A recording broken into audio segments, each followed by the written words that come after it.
Bismillahirrahmanirrahim. Assalamualaikum warahmatullahi wabarakatuh. Kembali lagi dengan saya Yung Ma'alfi Maulana Rizky. Kali ini saya akan melakukan podcast atau wawancara dengan teman saya yang dulu pernah dekat, tapi sekarang sudah berjarak. Tetapi sejauh apapun jarak, selagi ada waktu kita bisa bersilaturahmi. Kita sambut dengan Ustadz Saifuddin. Alhamdulillah. Ustadz Saifuddin sehat ya, Ustadz Saifuddin? Alhamdulillah sehat, Alhamdulillah. Gimana kabarnya?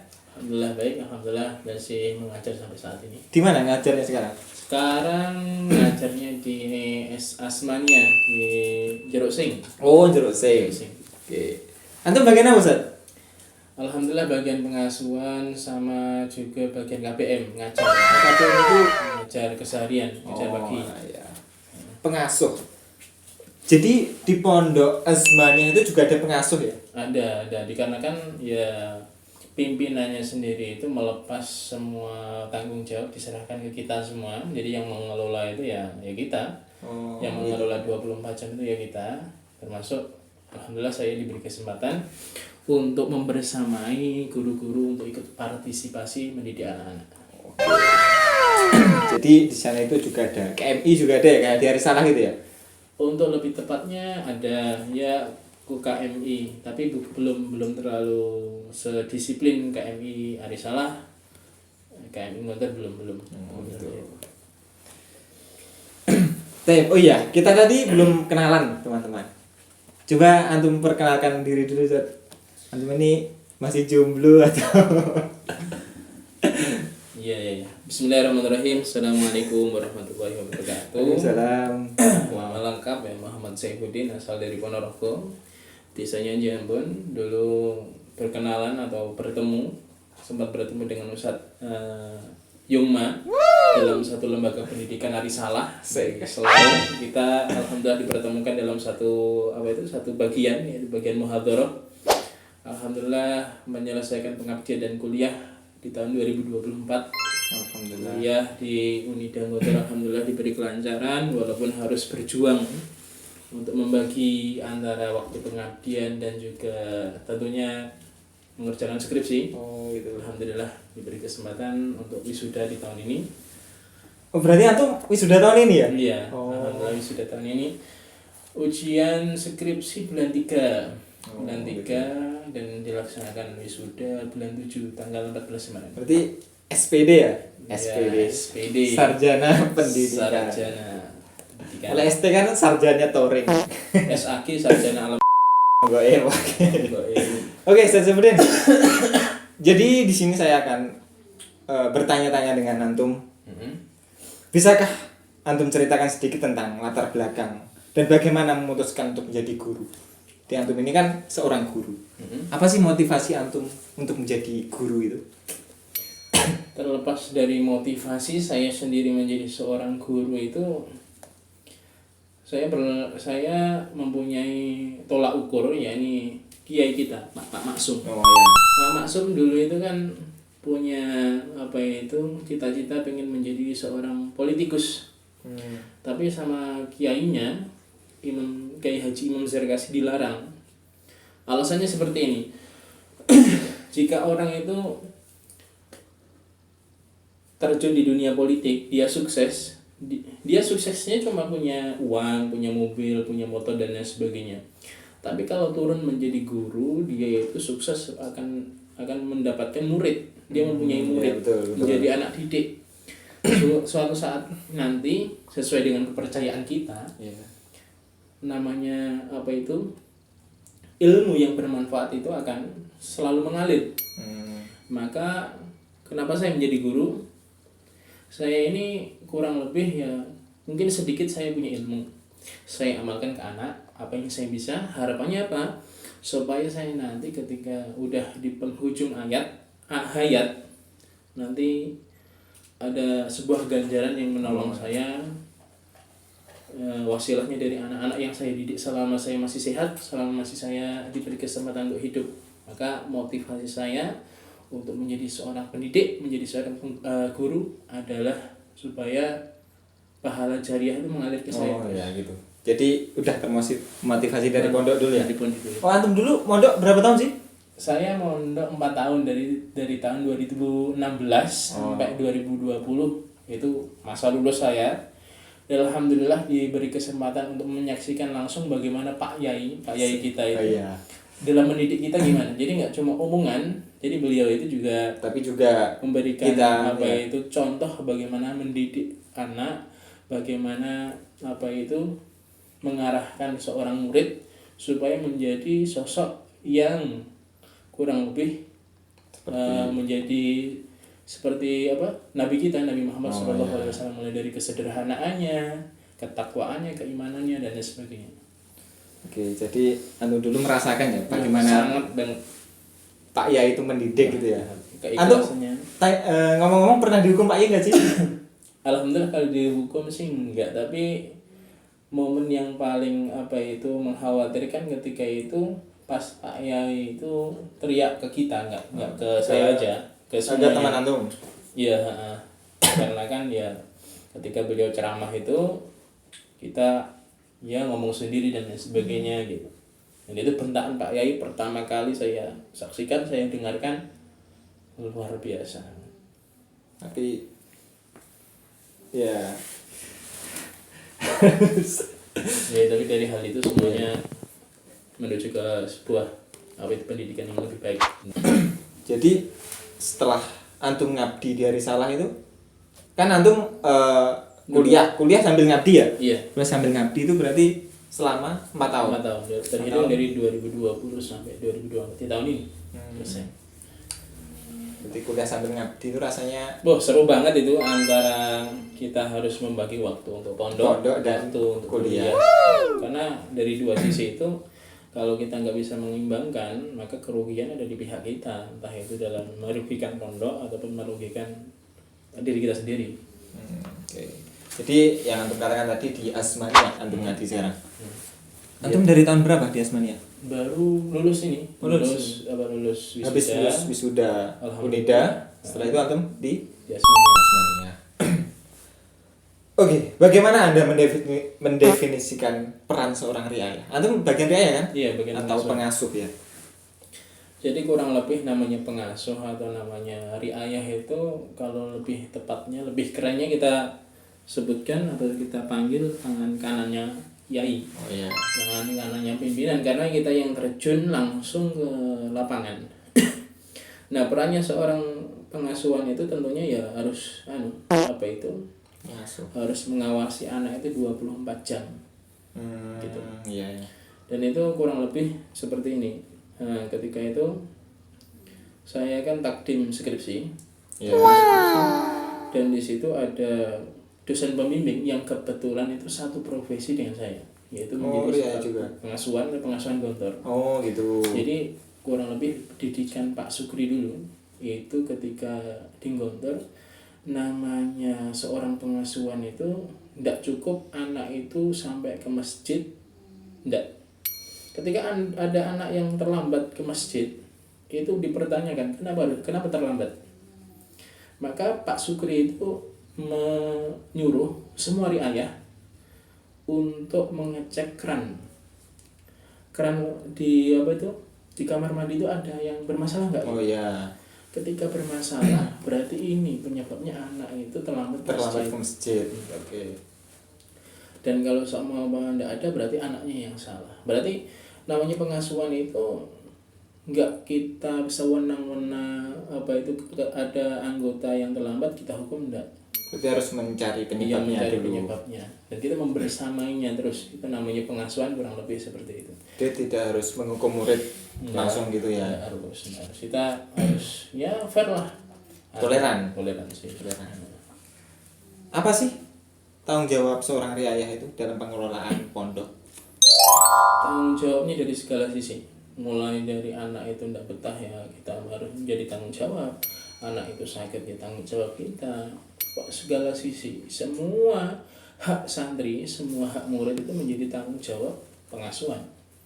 Maka kenapa pengasuhan itu disebut tangan kanannya Kiai? Karena ketika Pak Kiai itu kurang lebih mungkin beliau ada urusan lain, maksudnya ngurusi pondok di bidang yang lain, kita ngurusi santri semuanya dalam segala sisi, makannya, tidurnya, mandinya, belajarnya, itu semua tanggung jawab kita. Nah nanti kalau ketika ada masalah ataupun ada perkembangan, kita ngomong ke Pak Yai bagaimana perkembangan, bagaimana kondisi di waktu itu. Jadi peranan pengasuhan itu all of semuanya dari segala sisi. Jadi antum di sana itu berapa orang bagian riayah? Riayahnya 5 orang. 5 orang. 5 orang. Itu putra sama putri dipisah ya? Dipisah. Oh itu. Bisa karena ya tahu sendiri ya sisa-sisa gimana. Tapi satu pondok itu.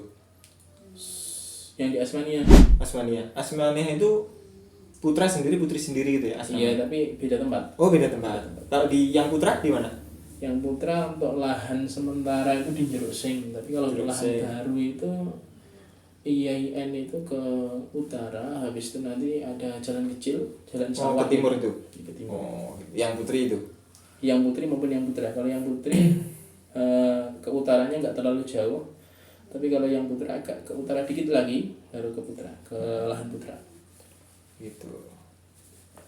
Oke, Ustaz Saifuddin, menurut Anda atau apa sih yang menjadi ciri kepemimpinan seorang pengasuh di pondok modern yang efektif dan avensian itu? Untuk menjadi seorang pemimpin, satu ya karena saya itu dididik dari dari Arisalah ya. Saya ceritakan bagaimana menjadi seorang pemimpin yang efektif dan ideal. Itu yang pertama ya, namanya pemimpin itu harus memberikan contoh. Oh, memberikan contoh ya. Contohnya Pak Yai itu ketika menjadi seorang pemimpin itu beliau istiqomah, namanya menjadi imam sholat 5 waktu itu istiqomah. Mulai dari subuh, zuhur, asar, maghrib, isya itu 24 jam beliau jadi imam. Oh iya. Jadi Ustaz Maksum itu meskipun beliau sakit itu tetap menjadi imam. Dan yang menjadi poin yang lain jadi seorang pemimpin itu harus tegas. Beliau itu kan kalau seumpama ada kumpul, ada istilah jarum jatuh kedengaran. Iya. Jadi ketika ada kumpul, siapapun yang berbicara di depan, maka audiens atau orang yang mendengar itu harus diam, harus memperhatikan. Ya, al-mutakalim wahid itu ya. Al-mutakalim wahid. Itu sama langsung. Terus kurang lebih lagi namanya seorang pemimpin itu harus terjun langsung ke lapangan. Jadi selain ya tadi ya, namanya pengasuhan itu kan tangan kanan kiai. Iya. Tapi namanya kiai, namanya pemimpin itu enggak cukup menerima berita dari tangan kanan beliau. Iya. Harus turun langsung supaya ya tahu kondisi di lapangan. Seperti anaknya itu ya. Seperti halnya yang dicontohkan oleh seorang sahabat Rasul yang namanya Umar bin Khattab. Umar bin Khattab itu ketika menjadi seorang khalifah itu beliau terjun langsung. Dan didapati di situ ada seorang keluarga, seorang ibu yang mempunyai anak. Ibu itu memasak batu gitu, dikarenakan nggak punya apa-apa. Tujuannya memasak batu itu apa coba? Untuk menenangkan si anak. Ketika anak tanya, "Bu, udah masak belum?" gitu. Ibunya bilang, "Udah masak." Nah, ini loh. Bentar lagi matang gitu. Akhirnya apa yang dilakukan Umar bin Khattab? Beliau langsung menuju ke Baitul Mal, mengambil gandum untuk dibawakan ke seorang ibu tadi dengan punggungnya sendiri. Ada seorang sahabat yang bilang, "Engkau adalah seorang khalifah itu, biar aku yang mengangkat gandum ini." Tapi Umar bin Khattab bilang gini, "Nanti di akhirat yang dihisap itu nanti saya, maka biar saya aja yang mengatakan ke sana." Jadi seorang pemimpin itu ya harus terjun langsung. Okay. Jadi yang pertama itu tadi harus memberikan contoh. Yang kedua harus tegas. Yang ketiga harus terjun langsung ke lapangan. Oke, jadi yang pertama harus memberi contoh, yang kedua adalah tegas, dan yang ketiga adalah terjun langsung di lapangan. Oke, ngomong-ngomong kok nggak ada airnya. Membantu.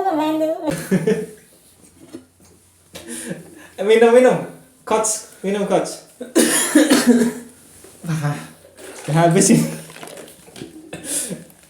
teh. Teh habis teh ya. Ini juga meja. Aduh, masya Allah. Kalau nggak disambi minum serem ya.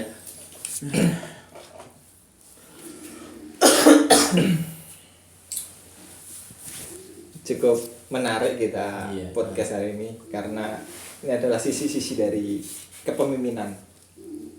Bagaimana seorang riayah di Asmania itu dia adalah orangnya.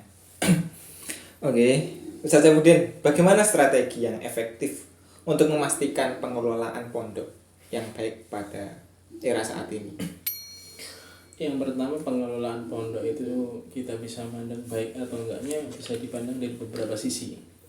Yang pertama, pengelolaan pondok itu apa goalnya, apa tujuannya. Oh, tujuan pondoknya. Kalau sekarang itu kan namanya apa itu eranya era teknologi ya. Maka namanya pondok itu harus mengikuti ya teknologi, jangan hanya apa itu, jangan hanya mengajarkan kitab saja kalau bisa. Oh, ya, Jadi iya. harus disuntikkan apa itu sebuah pendidikan yang pendidikan itu mampu mendidik anak itu menghadapi zaman. Eranya teknologi, internet kita harus Iya. menyeimbangi lah. Ya. Maka salah satu pendidikan yang disediakan di Pondok Asmania itu ya ada pendidikan komputer gitu. Ada pendidikan komputer yang ya dimulai dari yang sederhana sampai ke desain minimal itu. Nah, di samping itu untuk masalah peraturan pengelolaan itu kita bisa mendeteksi namanya pengelolaan ini udah sesuai atau belum gitu caranya. Jadi ada yang melakukan, ada yang di sini yang maksudkan ada yang membuat peraturan, ada yang melakukan. Nah, yang membuat peraturan itu kan otomatis yang pelaksana. Iya. Sedangkan anggota ini adalah orang yang melakukan. Ketika peraturan itu imbang, anak-anak itu melaksanakannya dengan enjoy, anak-anak itu melaksanakannya dengan enak, sedangkan si apa itu pengawas peraturan ini nggak merasa keberatan, maka di situ dianggap peraturannya udah ideal, udah cocok, dan insya Allah bisa dibilang udah cukup lah untuk dikatakan pondok itu sebagai pondok yang efektif dalam segi kegiatan. Di pondok itu juga ada fasilitas komputer gitu ya. Ada. Tapi muridnya kan biasanya pondok-pondok itu kan nggak boleh bawa HP ya. Nggak boleh. Tapi kalau untuk telepon ke orang tua itu biasanya ke mana itu? Kalau telepon ke orang tua kan kita mempunyai fasilitas HP pengasuhan. Oh, HP pengasuhan. Maka di situ ya diperbolehkan anak itu untuk telepon, tapi tidak setiap hari. Kita atur mungkin 1 bulan sekali, karena kalau soal kita fasilitasi setiap hari nanti akan memicu anak itu tidak betah. Oh, Pengennya iya, pulang, betul. pulang, gitu. Jadi kita fasilitasi mungkin 1 bulan sekali untuk telepon ke orang tua.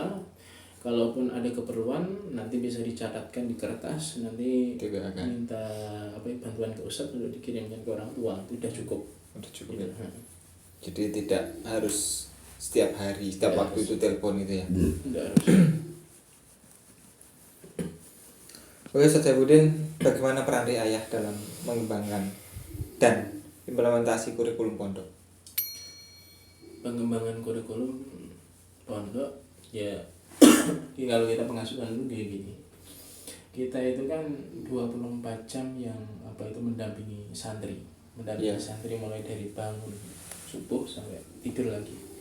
Maka di situ setiap minggu tuh kita mengadakan kumpul evaluasi bagaimana sih perkembangan si anak. Setiap anak itu kalau ada masalah kita floorkan di situ, di forum itu, dan kita evaluasi bareng-bareng gitu. Nah, untuk masalah kurikulum itu pengembangan kurikulum kita katakan ada kurikulum pertama nih. Kurikulum pertama ini kita jalankan dulu. Ya. Nanti kita pantau kurang lebih 1 tahun. Nah, kurikulum ini apa kekurangannya? Nah, apa itu kita berpatok lagi ke namanya kurikulum Gontor. Oh, menurut juga Gontor ya? Karena ya yang kita pelajari itu ya buku-buku Gontor yang di sana. Jadi kalau kurikulum Gontor itu kurang lebih seperti ini. kurikulum udah jadi, nah nanti kan ketika pelaksanaan itu nanti ada plus minusnya. Iya. Nah ketika ada yang minus tadi kita perbaiki sambil jalan. Oh, sambil jalan gitu. Jadi kita ndak seperti kurikulum nasional ganti ini ganti ini. Oh iya. Jadi nanti ndak ada titik apa tuh finishnya kalau kayak gitu. Maka dalam sejarah itu kan kurikulum nasional dengan kurikulum Gontor itu kan dua-duanya dipanggil, terus di situ disuruh mempresentasikan, menjelaskan kurikulum nasional KTSP 2006 lah sama kurikulum Gontor itu gimana sih gitu. Tapi negara memilih kurikulum 2006 KTSP ketika itu. Akhirnya Gontor pulang ke daerahnya yang Gontor sini Ponorogo, mendirikan sebuah pondok, dan dari dulu sampai sekarang kurikulum nggak berubah.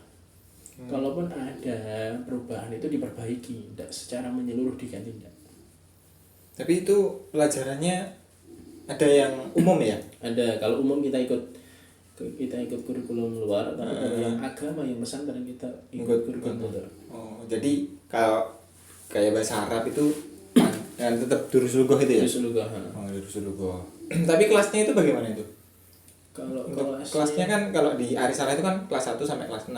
Sama. Oh, sama. Jadi kelas 1, kelas 2, kelas 3, 4, 5. Kebetulan yang putra angkatan pertama masih kelas 5. Jadi yang putra itu kan usianya masih 5 tahun. 5 tahun ini masih muda. Oh iya. Kalau yang putri udah 9 tahun, dan alhamdulillah yang putri ini santriwatinya udah ya lumayan 277, kalau yang putra 79. Oh, gitu. Di tetap ngikut Gontor ya kalau yang agama. Kalau pelajarannya kayak nahwu sorof itu juga ada? Sama, Gontor semua. Kebetulan kayak nahwu sorof untuk kelas 1, 2 itu pengampunya saya. Saya yang mengajar gitu. Berarti berguna ya? Ya alhamdulillah. Dan saya samakan bagaimana cara mendidik mengajarnya. Kurikulum Gontor saya praktekkan di Asmani. Salah satunya yang dulu di Arisalah diajarkan gitu ya. Yang paling melekat dalam benak saya itu ketika di Arisalah kan la tatakalam syarhul madah bil Qadal Indonesia ila mutar, kecuali itu terpaksa. Cuma pada dalika la tajlis minal jarus ilal jarus, yang artinya ya jangan sampai duduk namanya mengajar itu mulai dari berbunyinya bel tanda masuk sampai berbunyinya bel tanda keluar. Dan itu ketika saya praktekkan itu ada rasa bangga. Oh iya, jadi guru pondok itu bangga banget. Beda sama guru-guru luar, beda. Kita itu dituntut ikhlas di situ, dituntut untuk ya maksimal. Iya. Maksimal. Jadi dari bel pertama masuk sampai bel terakhirnya pelajaran itu nggak boleh duduk. Tapi dulu saya juga ingat itu Ustaz Sahroni kalau nggak salah yang ngomong. Ustaz Sahroni. Tadris bagaimana? Tadris al-bayan bil Qadal Arabiyah mamnuun bil Qadal Indonesia ila mutar. Karena beliau itu kalau saya tanya Ustaz Sahroni itu beliau adalah seorang dosen di Unida Gontor. Dan karena beliau itu menginspirasi kiai kita Pak Maksum, beliau memutuskan untuk pulang ke Arisalah dengan berbagai macam resiko. Maksudnya berbagai macam resiko itu kalau Gontor ini kan udah maju ya, udah maju, segala fasilitas dicukupi. Ketika balik di Arisalah itu kan belum. Beliau siap dengan itu, dengan resiko yang ada. Oke, Ustaz Saifuddin. Bagaimana seorang riayah itu untuk membangun hubungan yang baik dengan orang tua dan masyarakat gitu? Dan masyarakat. Untuk membangun hubungan yang baik dengan orang tua dan masyarakat itu bagaimana sih? Jadi yang pertama pengasuhan. Pengasuhan itu kalau seolah kita pengen akrab dengan masyarakat atau wali santri, kita harus fast respon. Karena namanya pengasuhan itu adalah gerbang pertama pondok. Mukanya pondok ya istilahnya. Ketika orang tua itu udah percaya ke pondok untuk menitipkan anaknya, maka namanya orang tua kan masih ada rasa khawatir walaupun di pondok. Anaknya nanti udah makan belum, sakit atau enggak. Ketika bertanya ke kita, pengasuhan harus fast respon, harus jujur. anaknya sakit ya dibilang sakit, anaknya sehat dia bilang sehat, anaknya apa ya nggak betah ya dibilang nggak betah, anaknya betah ya dibilang betah. Tujuannya supaya transparan, tidak ada kecurigaan antara pondok dengan ada batasan. Ketika kita fast respon di situ, namanya wali santri ataupun masyarakat merasa senang kita. Ketika merasa senang, insya Allah lah namanya keterhubungan itu secara tidak langsung akan terjalin gitu. Oke. Jadi untuk membangun dengan masyarakat itu bagaimana? Ya kurang lebih seperti kayak wali santri tadi, fast respon, kita ramah, terus ketika masyarakat membutuhkan kita melayani gitu.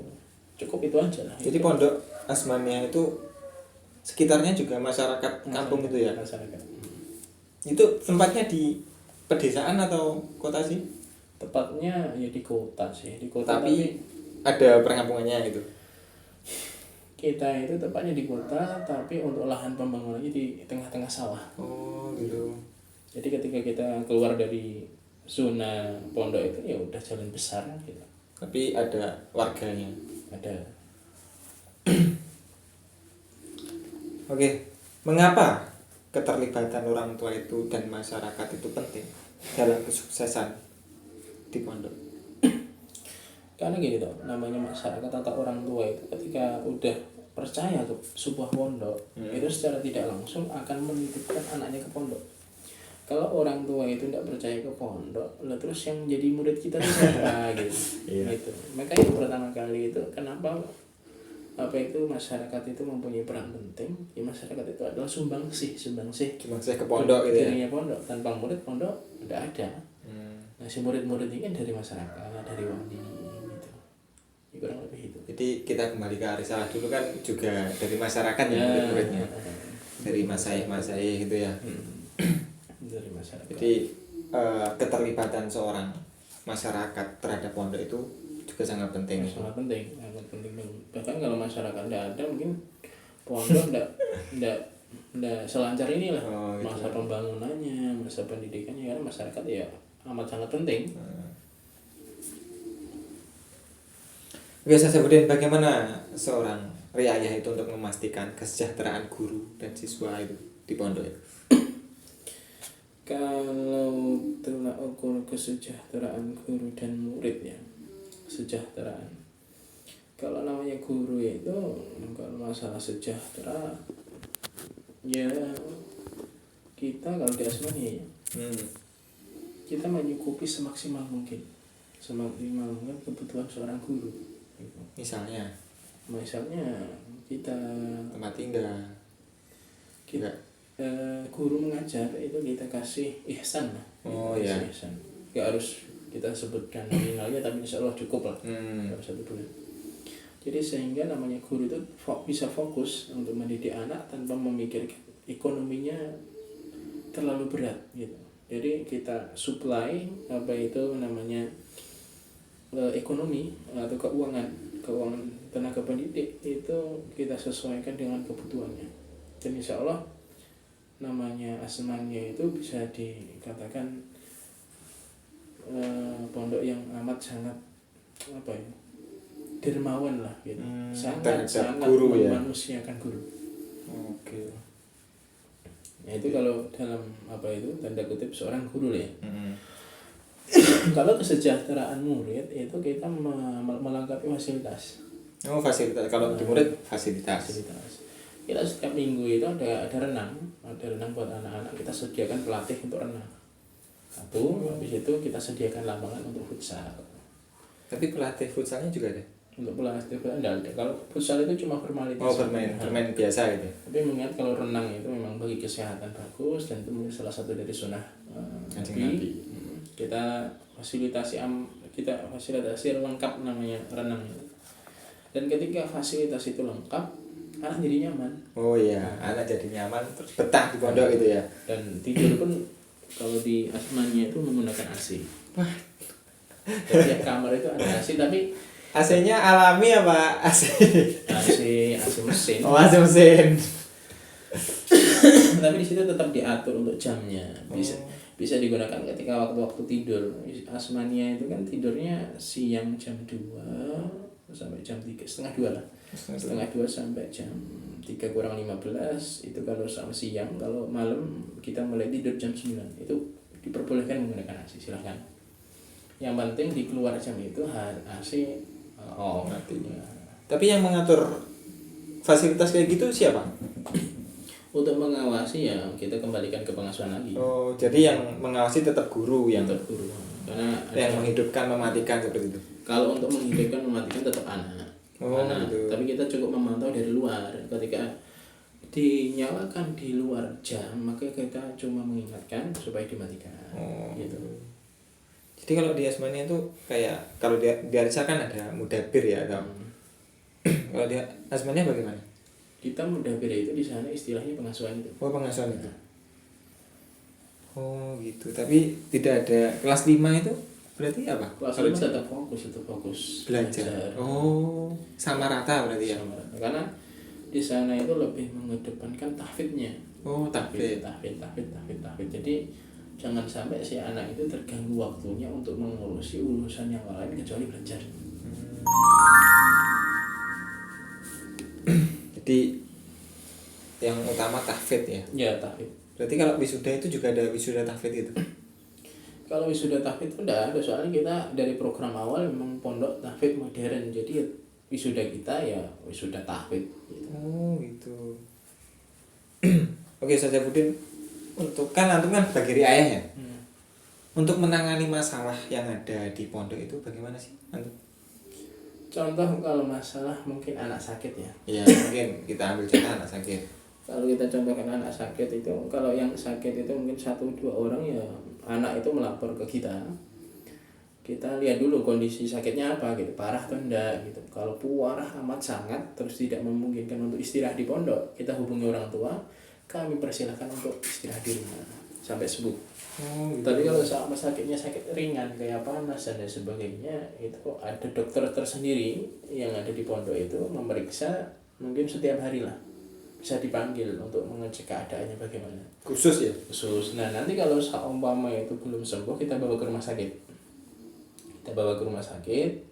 Kalau bisa rawat jalan ya rawat jalan, istirahat di pondok. Kalaupun enggak ya nanti kita hubungi orang tua supaya dijaga oleh orang tua gitu. Tapi di Asmania itu muridnya paling jauh dari mana sih? Ada yang dari Kalimantan 1 orang, ada yang dari Sumatera 1 orang. Tapi yang pulang pergi ada enggak? Tidak ada, semuanya mungkin. Semuanya harus mungkin. Kalau gimana kalau saat kita nggak mungkin, kita itu kan mengedepankan tahfidz. Oh iya. Sedangkan tahfidz itu kan kita ada jamnya, mulai dari subuh itu kita mulai 3:30 itu harus baca Quran, menunggu waktu subuh. Habis subuh langsung baca Quran lagi tahfidz sampai jam 6. Habis nanti tahfidz lagi habis asar ini nggak tahfidz sih, tapi cuma sekedar qiraah membaca Quran. Iya. Murojaah silahkan, baca silahkan, nanti ngaji lagi habis maghrib sampai 7:30. Jadi kalau sama anak itu pulang pergi nggak maksimal. Berarti nggak ada istilahnya santri kalong itu nggak ada. Nggak ada, ya santri murni. Oke. Jadi kalau pelajaran di pagi hari itu nggak ada yang tahfidz itu. Pelajaran di pagi hari nggak ada. Cuma di luarnya itu ya. Di luarnya. Oke. Apa pendekatan yang digunakan untuk memastikan penyelesaian yang adil dan efektif seperti itu? Pendekatan? Iya, pendekatannya untuk santri yang mengalami masalah itu.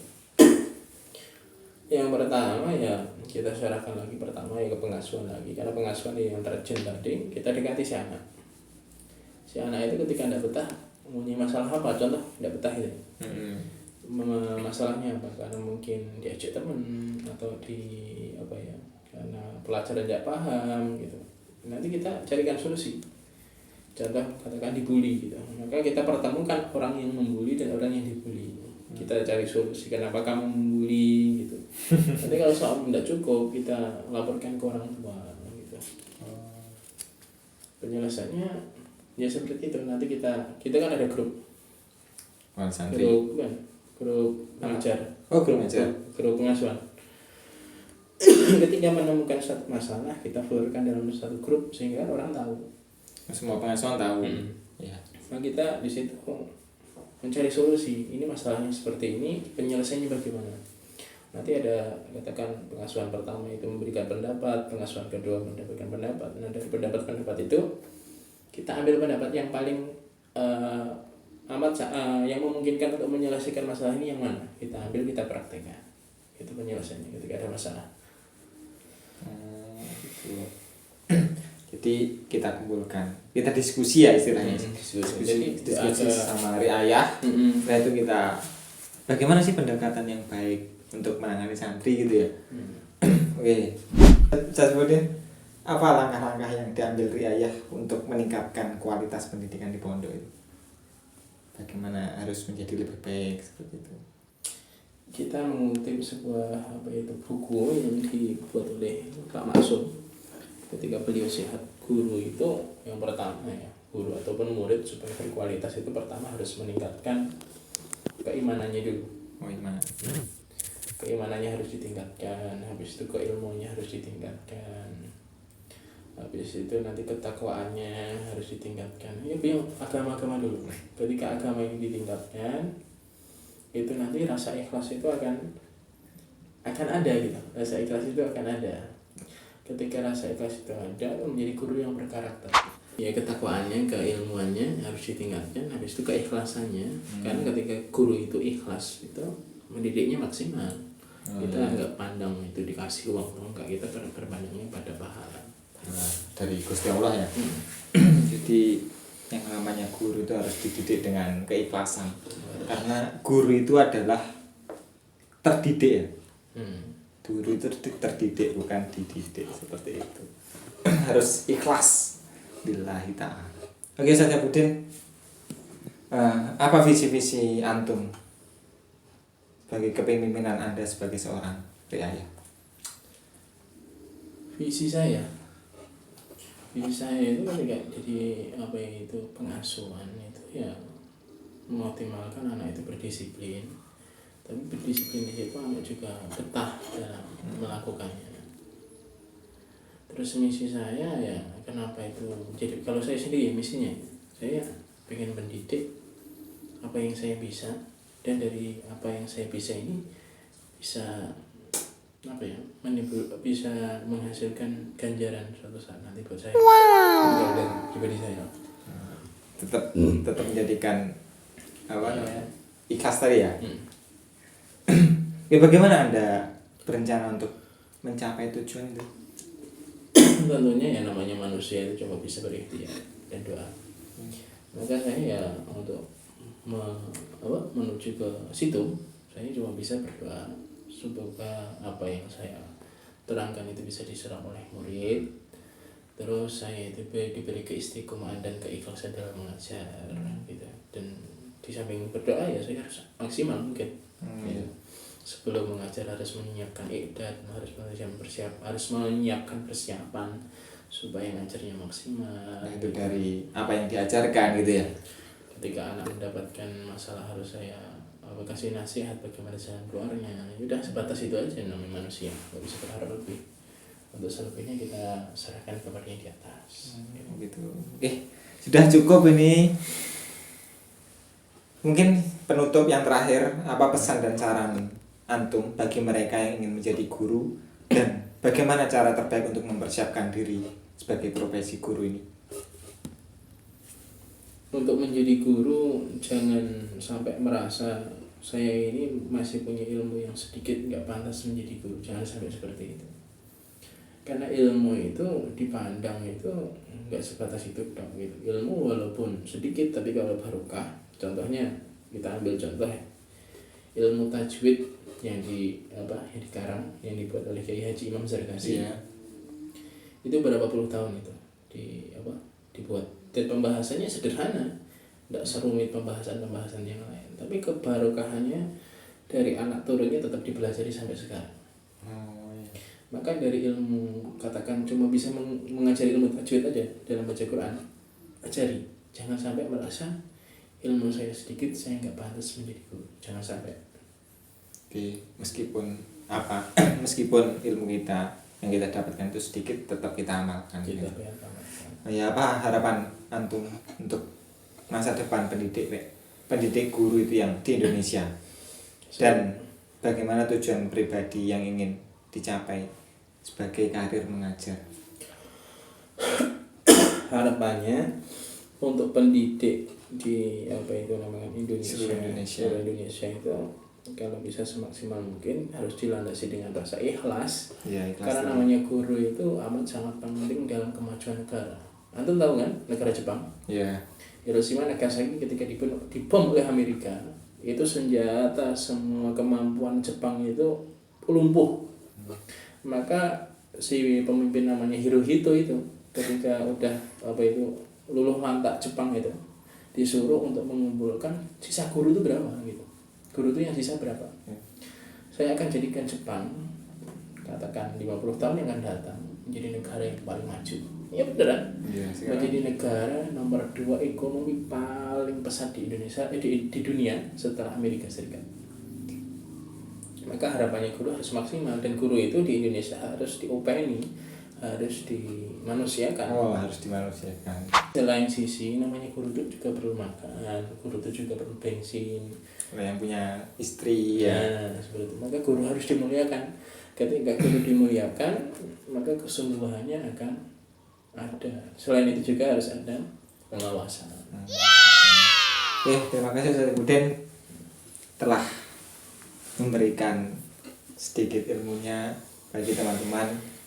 Mungkin sampai sini dulu pertemuan kita hari ini. Mungkin kita lanjut di lain waktu ya Ustaz Buden. Semoga apa yang kita sampaikan ini menjadi amal jariah buat antum. Amin, dan amin, semoga amin. yang mendengarkan juga mendapatkan pahala. Mungkin untuk cukup sekian teman-teman. Apabila ada kurang lebihnya saya mohon maaf. Wassalamualaikum warahmatullahi wabarakatuh. See you next time. Bye bye.